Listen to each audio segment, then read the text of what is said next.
The human ship horizon cut through the darkness of space, carrying its unusual passenger toward Earth. Queen Zilara of the Zarthian Empire sat in the medical bay, her blue skin now pale from blood loss. Her shoulder wound had been treated, but recovery would take time. Her 7-foot-tall frame made the human bed look tiny, her 4 eyes constantly scanning the unfamiliar surroundings. Kate Miller rarely left her side. In the 2 weeks since their escape, the human scientist had become Zilara's anchor. In this strange new reality, Kate, with her auburn hair and green eyes, represented everything the Queen had risked her empire for. Captain Lily Sanchez entered the medical bay, her face serious. She nodded respectfully to the alien Queen. "Your Majesty, we received a transmission from Zarthian space. Your sister Mivara has claimed the throne." Zilara nodded slowly.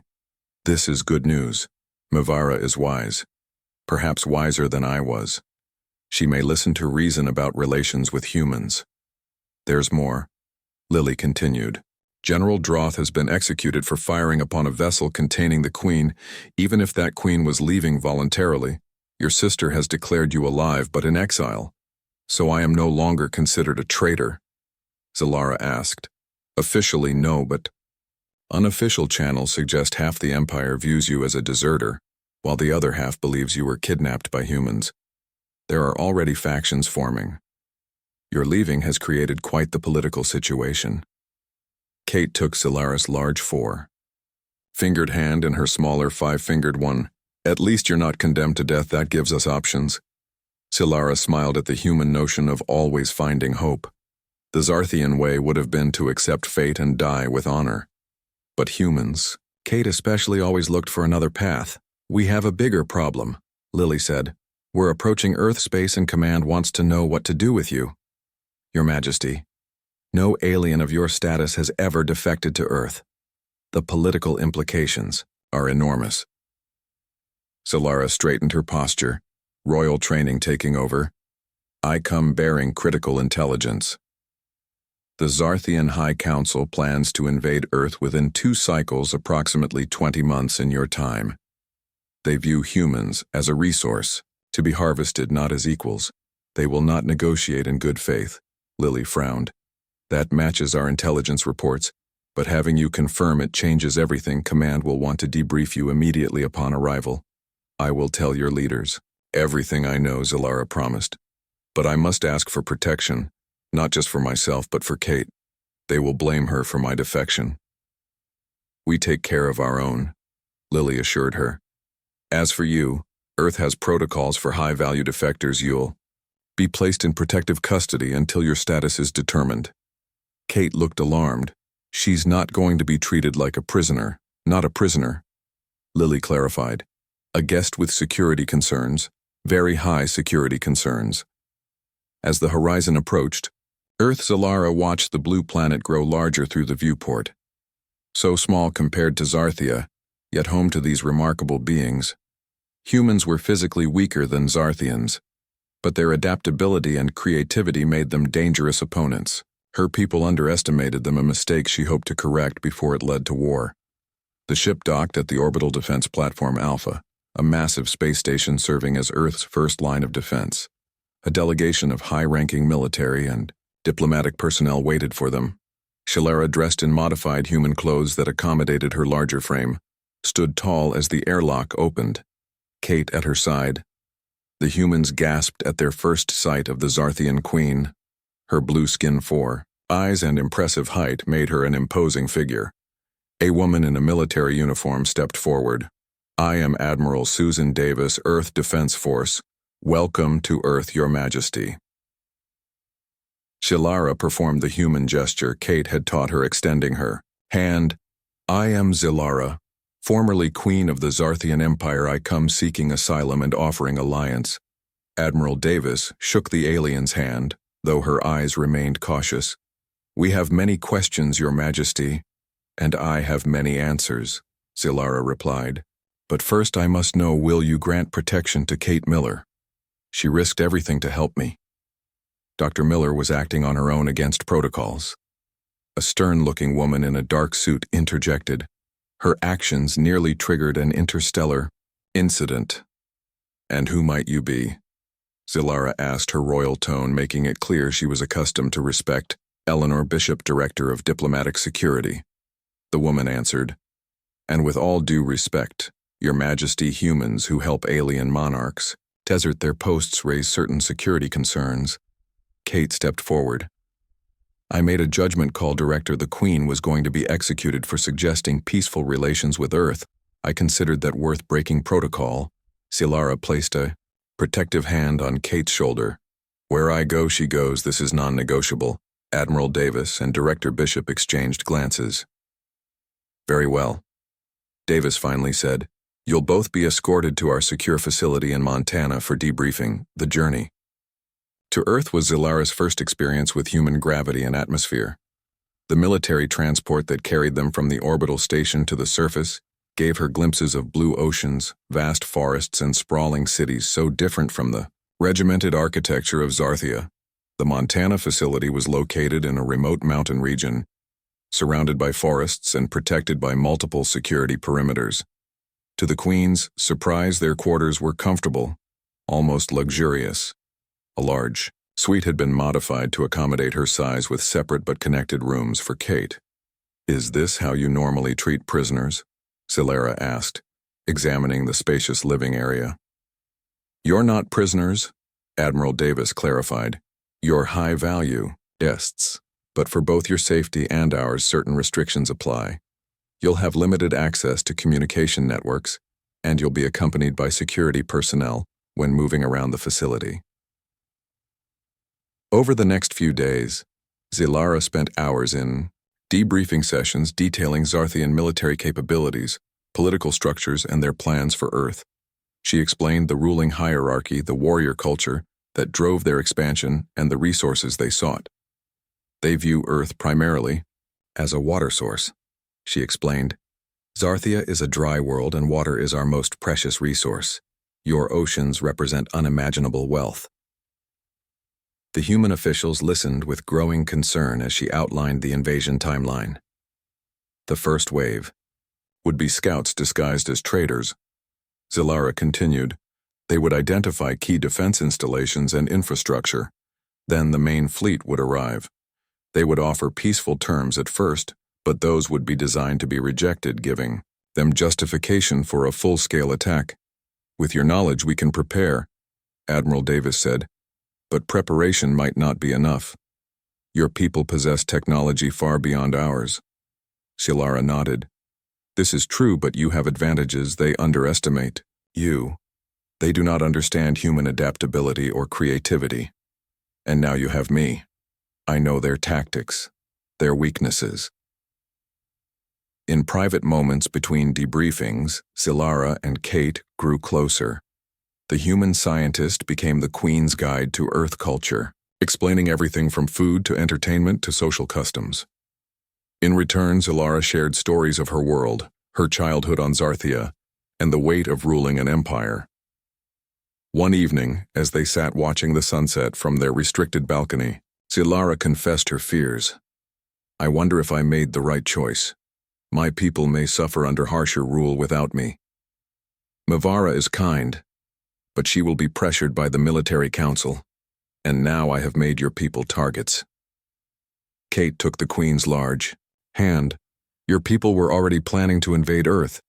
You gave us a fighting chance, and maybe more importantly, you showed that Zarthians and humans can connect, that there's another path besides war." "You humans and your optimism," Zilara said. "With affection, always believing in better outcomes. Someone has to." Kate smiled. Their moment was interrupted by alarms blaring throughout the facility. Security personnel rushed into their quarters.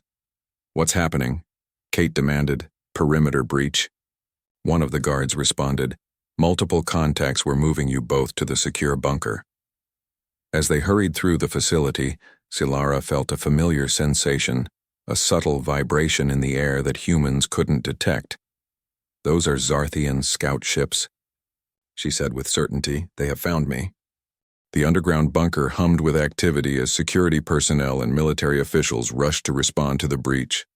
Admiral Davis stood before a large tactical display, her face grim as red dots appeared in the airspace above the facility.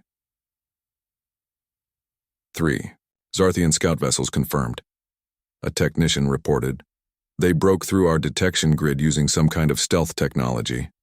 Zilara stepped forward, her tall frame commanding attention even among the chaos. They are using phase shift generators. Your sensors cannot detect them until they choose to be seen. This is not an attack, it is a message. They want you to know they found me. How did they track you? Director Bishop demanded, suspicion clear in her voice. Our facility is shielded against all known tracking methods. I am Zarthian royalty, Zilara explained. From birth, we carry a genetic marker that the Empire can track. It is meant to prevent kidnapping or assassination. I had hoped the distance would make it difficult, but it seems they have improved their technology. Kate moved protectively closer to the alien queen. What do they want? Before Zilara could answer, the communication system crackled to life. A deep voice spoke in heavily accented English. Attention, human facility. This is Commander Vex of the Zarthian Imperial Scout Fleet. We know you harbor the traitor Zilara. Surrender her immediately or face the consequences. Admiral Davis looked to Zilara. Friend of yours. Commander Vex leads my sister's personal guard, Zilara explained. If he is here, it means Mavara sent him, not the military council. This may not be as bad as it seems. Davis pressed a button on the console. This is Admiral Susan Davis of Earth Defense Force. Your presence in Earth airspace is unauthorized. State your intentions. My intentions are simple, Admiral. Vex replied. I am here for Zilara, by order of Queen Mavara. She will return with us, or we will take her by force. Zilara stepped to the console. Commander Vex, I am here willingly. I claim asylum among the humans. A long pause followed. Then, Your Majesty, I have direct orders from Queen Mavara to bring you home. You are needed. The Empire fractures in your absence. General Droth's supporters grow more bold daily. I cannot return. Commander, you know what awaits me? The Queen has granted you full pardon, Your Majesty. She needs her sister. Zilara looked troubled. Kate took her hand, offering silent support. Admiral Davis turned to her advisors. What military threat do these scout ships pose? Minimal, a military analyst replied. They appear lightly armed, but our sensors indicate a much larger vessel holding position just beyond lunar orbit. Likely their mothership. That one could cause significant damage. Zilara nodded. Royal transport vessel. It would carry a full security complement, but is not a warship. They came to retrieve me. Not start a war. At least not yet. Director Bishop moved closer to Davis, whispering urgently. This could be an opportunity. The Zarthians clearly want her back alive. We could negotiate. Davis considered this, then addressed Zilara. Your Majesty, what do you suggest? I will speak with Commander Vex in person. Zilara decided, but not on their vessel. Here with Kate and your security. Present, I know Vex, he is loyal to the royal family, not to the military council. If Mavara truly sent him there, may be more happening than we understand. Hours later, Commander Vex arrived at the facility, escorted by heavily armed Earth security forces. The Zarthian commander stood nearly as tall as Zilara, his scaled blue skin marked with the Royal Guard insignia. His 4 eyes widened at the sight of his former queen, Your Majesty. He bowed deeply. You look well for a traitor. Careful, Commander, Zilara replied with a hint of her royal authority. I may no longer sit on the throne, but I am still of royal blood. They spoke in a conference room with Admiral Davis, Director Bishop Kate, and several armed guards present. Vex placed a small device on the table which projected a holographic image of Queen Mavara. Her expression was troubled. Sister. Mavara spoke in Zarthian, which the humans' translation devices rendered into English. I hope this message finds you well. I send Commander Vex, not to punish you but to warn you. Things have deteriorated since your departure. General Droth's supporters claim I am too weak to rule, that I should hunt you down and execute you publicly to restore honor to the Empire. I need you to return, sister. Not as a prisoner, but as a royal advisor. Help me prevent civil war. Help me find a way forward with these humans. that does not end in bloodshed. The message ended. Zilara looked thoughtful. Is it true, Commander? She asked. Does the Empire stand on the brink of civil war? Vex nodded solemnly. 3 provincial governors have already declared independence. They say if a queen can abandon her duty, why should they maintain theirs? The military council pushes daily for invasion of Earth, claiming it would unite our people against a common enemy. Only Queen Mavara's authority holds them back, and that authority weakens each day. Admiral Davis leaned forward. So what exactly are you proposing? Queen Mavara proposes that Zilara return to Zarthia not as ruler but as royal advisor. She will help stabilize the Empire and act as ambassador for human interests. Vex turned to Zilara. You would have diplomatic immunity, Your Majesty, protected by royal decree. And what about the invasion plans? Kate asked, postponed. Vex replied, but not cancelled. The military council will not abandon them entirely, but Queen Mavara believes with Zilara's help she can guide the Empire toward a different relationship with Earth. One of trade rather than conquest. Zilara looked at Kate, then at the human officials. I need time to consider this request. Of course, Your Majesty. Vex bowed. But I should warn you, the longer you remain away, the more difficult our situation becomes. Queen, Mavara has risked much sending me here. After the meeting, Zilara and Kate retreated to their quarters. The former queen paced the room, her tall frame tense with conflicting emotions. You are considering returning, Kate said. It was not a question, I must, Zilara replied. My sister needs me. My people need me. This may be the only chance to prevent both civil war and invasion. Kate stepped in front of her, stopping her pacing. And what about us? What about everything you risked to come here? Zilara gently touched Kate's face. That has not changed. I still believe humans and Zarthians can find a better way forward together. But perhaps I was wrong about how to achieve that. Perhaps I can do more for both our peoples from within the Empire than from exile. You can't trust them, Kate insisted. The moment you return, they could execute you or imprison you. Mavara would not betray me.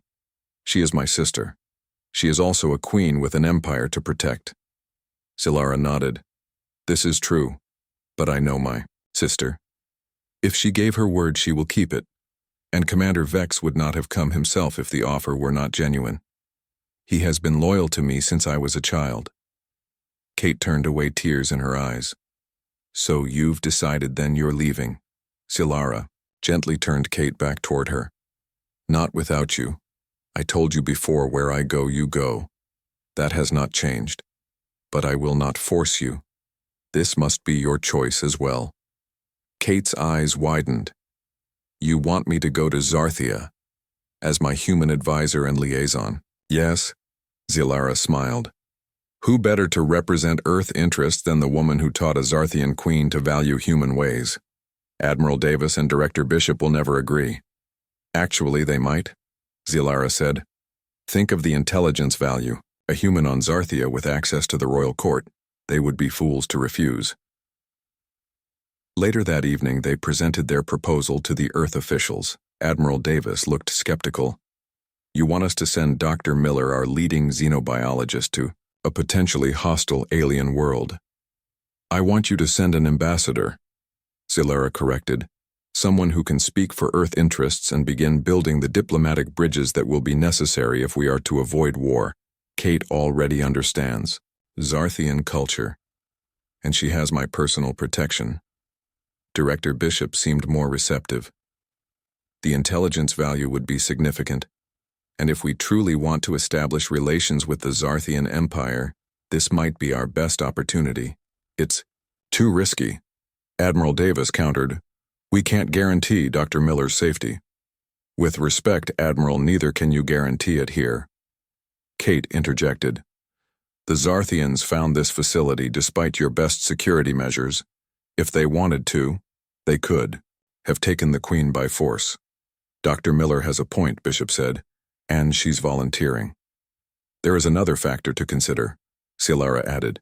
My return with a human ambassador sends a powerful message to my people. It shows that humans are not to be feared or conquered but respected as equals. That message alone could begin changing centuries of Zarthian thinking. Admiral Davis still looked unconvinced but finally nodded. "I'll take your proposal to command, but Dr. Miller will need extensive briefing, secure communications, and emergency extraction protocols." As they left the meeting, Kate squeezed Silara's hand. "I can't believe we're doing this." Having second thoughts, Silara asked, "About 100?"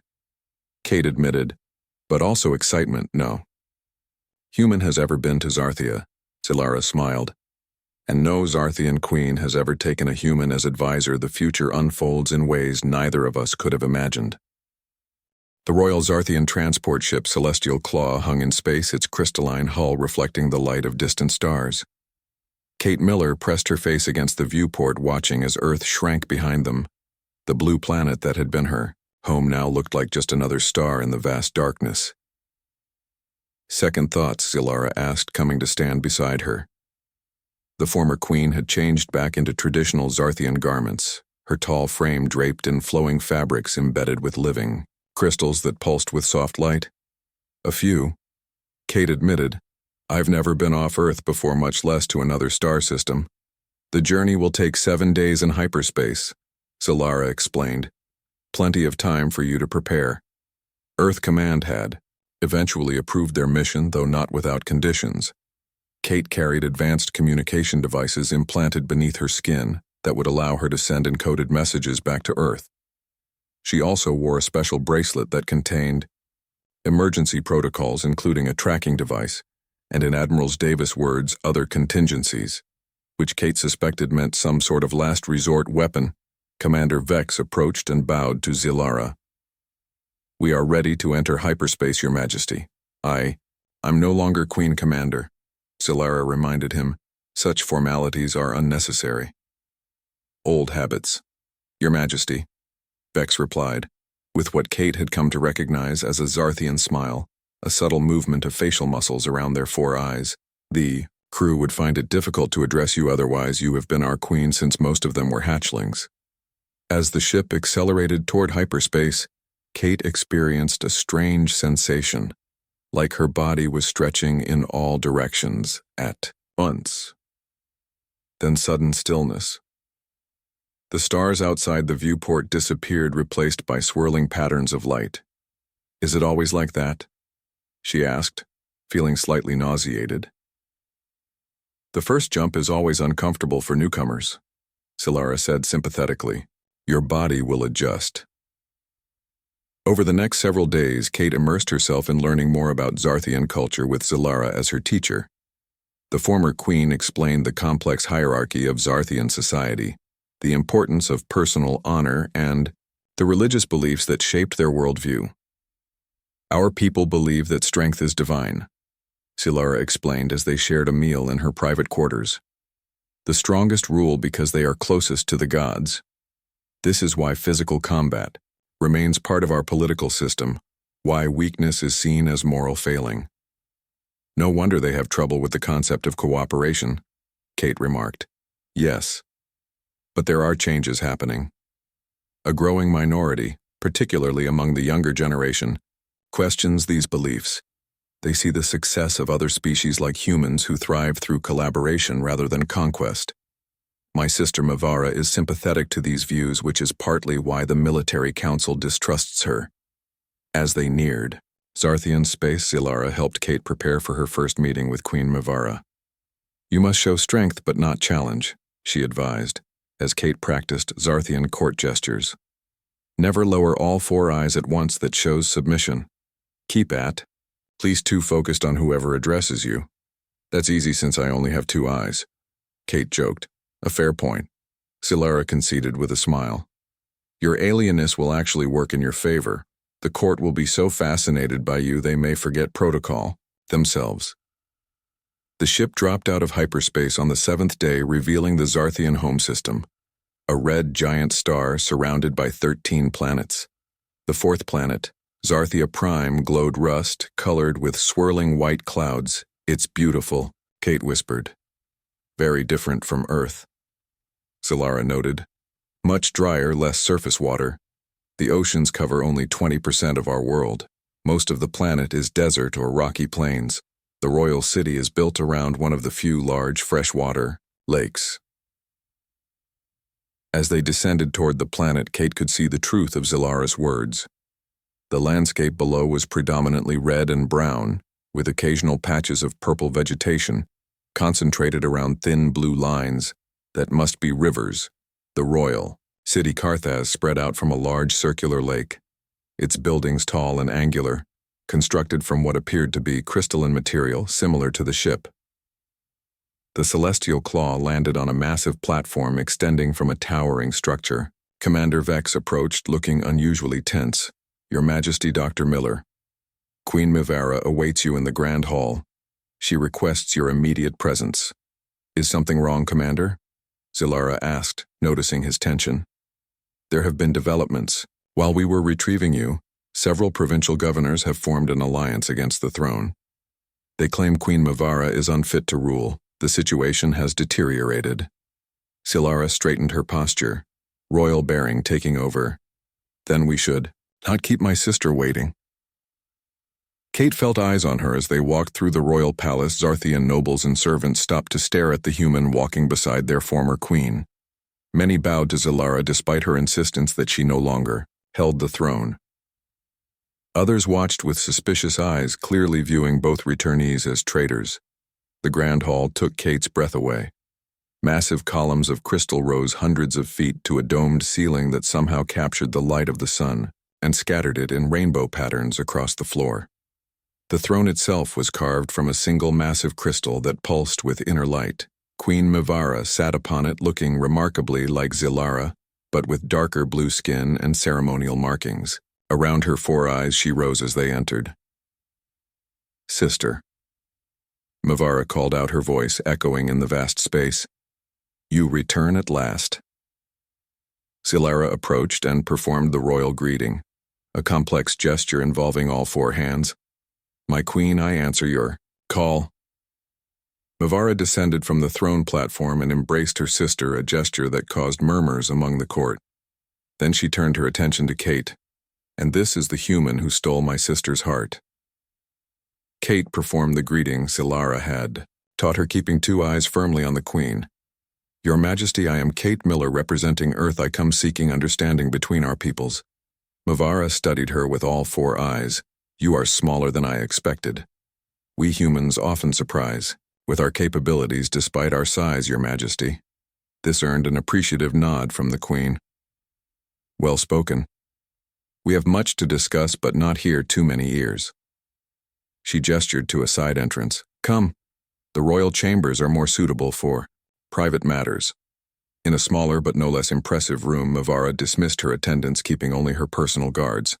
She dropped the formal manner once they were alone. "The situation is worse than I told Commander Vex," she admitted. 3. Provincial governors have raised armies. They claim I dishonored the Empire by pardoning you. They demand I step down. "Military support?" Zilara asked immediately, understanding the gravity. "Split. The home fleet remains loyal. The frontier commanders wait to see who prevails. The religious council has refused to take sides, which only encourages the rebels. And the invasion plans for Earth officially postponed, but the military council pushes for immediate action. They believe conquering Earth would reunite our people. Nothing brings Zarthians together like a common enemy." Kate stepped forward. "Your Majesty, with respect, Earth is preparing for this possibility. The element of surprise is gone." Mivara turned her 4 eyes to Kate.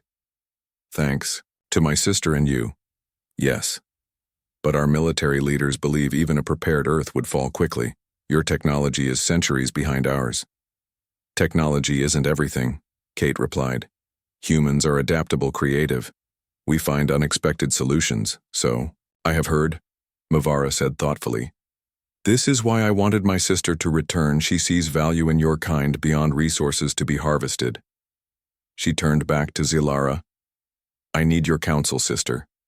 The traditional path would be to crush this rebellion, then unite our people against an external threat, Earth. the path of our ancestors for 10,000 years. And yet you hesitate, Zilara observed.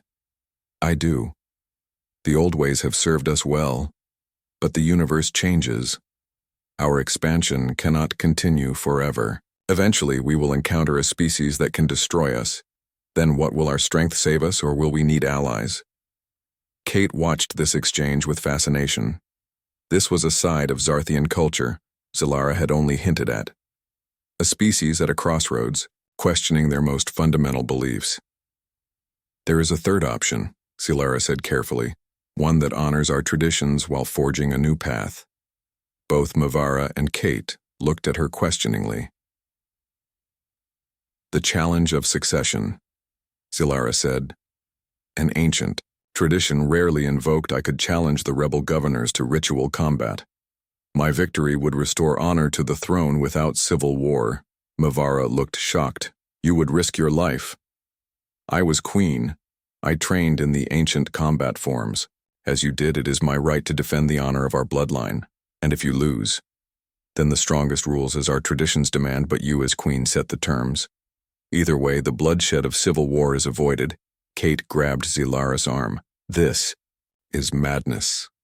These are trained warriors. So am I. Zilara reminded her.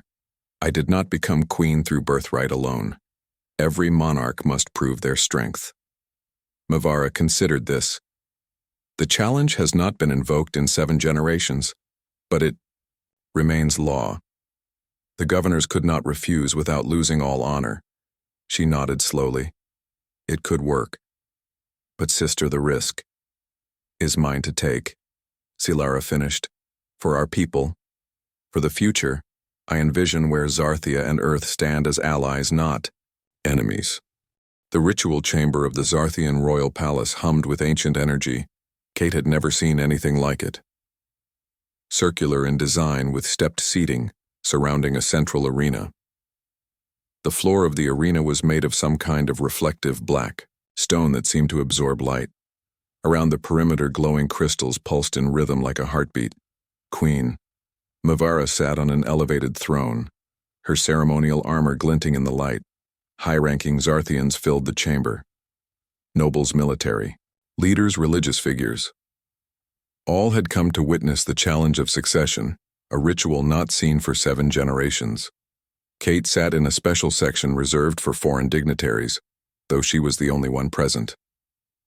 She wore a communication device in her ear, allowing her to understand the Zarthian language being spoken. Her heart raced with worry for Zilara. The former queen entered the chamber wearing traditional combat armor.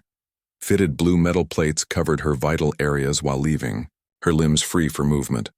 Her 4 eyes surveyed the room with calm determination. Ceremonial horn sounded, and 3 Zarthians entered from the opposite side. The rebel governors, Talvorix, Kren Drath, and Morda Zex. Each wore the colors of their provinces and carried ceremonial weapons. Queen Mavara rose and addressed the assembly, her voice amplified by the chamber's acoustics. The challenge of succession has been invoked. Zilara, daughter of the royal bloodline, former queen of the Zarthian Empire, challenges the honor of those who would divide our people. Governor Talvorix, Governor Kren Drath, Governor Morda Zex stand before us. Do you accept the challenge? The tallest Governor Talvorix stepped forward. We accept, but we do not recognize the authority of a traitor queen who abandoned her throne for an alien lover. He pointed at Kate, causing murmurs through the crowd. She brings this human to our sacred halls, dishonoring our traditions. Zilara stepped into the center of the arena, her posture regal. I did not abandon my throne. I chose a different path for our people, one that does not end in needless war. The human Kate Miller comes as ambassador, seeking understanding, not conquest, unlike some among us who seek only power. Kren Drathastaki, Zarthian with battle scars across his face, laughed. Pretty words from one who runs from duty. The true path of Zarthia is strength. Through strength we conquer. Through conquest we thrive. This has always been our way. Ancient ways need not be the only ways. Zilara countered. Even the oldest tree must grow new branches or die. Queen Mavara raised her hands, silencing the exchange. The challenge has been accepted. The terms are thus: Zilara will face each challenger in succession. If she defeats all three, her honor is restored and she takes position as royal advisor. Her counsel on all matters, including relations with Earth, will be binding for one full cycle. If she falls, the victorious challenger takes position as royal consort with authority second only to the throne. Do all parties agree to these terms? All four combatants signaled their agreement. Then let the challenge begin. First challenger step forward. Governor Morda Zex entered the arena. She was the smallest of the three rebels, but moved with the fluid grace of a trained assassin. In her hands she held ceremonial blades, curved and wickedly sharp. Zilara carried no weapons. Kate had questioned this earlier. The challenged may choose their approach. Zilara had explained, I was trained in the unarmed combat forms. They will expect weapons, which gives me advantage. As the two circled each other, Kate could see Zilara's strategy. The smaller governor relied on speed and sharp blades, keeping distance between them. Zilara moved with deliberate patience. Waiting, Morda Zex attacked first, blades flashing in complex patterns designed to confuse and disorient. Zilara dodged with surprising agility for her size, blocking strikes with her armored forearms each time. The governor lunged. Zilara gave ground, seeming to retreat. She weakens already. Someone near Kate muttered, The human world has softened her. Kate bit her lip, fighting the urge to defend Zilara. She needed to appear calm, confident in her champion's abilities. The pattern continued for several minutes. Morda attacking, Zilara defending. Then suddenly, the dynamic shifted. As the governor lunged, Zilara sidestepped in an unexpected direction, caught one of the governor's arms and used her momentum to throw her across the arena. The governor crashed into the hard floor, her blade skittering away. Before she could recover, Zilara was upon her, one precise strike to the throat, another to the temple. The governor convulsed, then went still, not dead, but unconscious. The first challenger falls, Queen Mavara announced. Governor Krendrath stepped forward. The scarred governor entered the arena carrying a traditional staff weapon tipped with energy crystals at both ends. He wasted no time on ceremony, immediately swinging the weapon in devastating arcs that hummed with power. Zilara had to work harder to avoid this opponent. His reach was longer, his style more aggressive. Several times the energy weapon grazed her armor, sending painful jolts through her body. Kate could see sweat forming on Zilara's blue skin, her breathing becoming labored. Krendrath pressed his advantage, forcing Zilara back toward the edge of the arena. If she stepped outside the boundary, it would count as defeat. The crowd sensed a turning point, their murmurs growing louder. Just as Zilara reached the edge, she dropped suddenly to the floor, rolling beneath a wide swing of the staff. As Krendrath tried to correct his momentum, Zilara kicked upward, catching him in the midsection. The governor doubled over. Zilara sprang to her feet, seized the staff, and twisted it from his grasp. In one fluid motion, she spun the weapon and struck him across the face. The crystal tip flared with energy, and the governor collapsed. The crowd roared, some in approval, others in outrage. Two challengers defeated, but the most dangerous remained. Tal Vorix, the largest of the three governors, stepped into the arena. He carried no weapon. I see the traitor queen remembers her training. He's said loud enough for all to hear. But you face a true warrior now, one who has not been weakened by human corruption. Zilara tossed aside the staff she had taken from Krendrath. Then let us see whose strength prevails, governor. They clashed in, the center of the arena like two storms colliding. The sound of armored bodies striking each other echoed through the chamber. Kate winced at the ferocity. Neither combatant held back.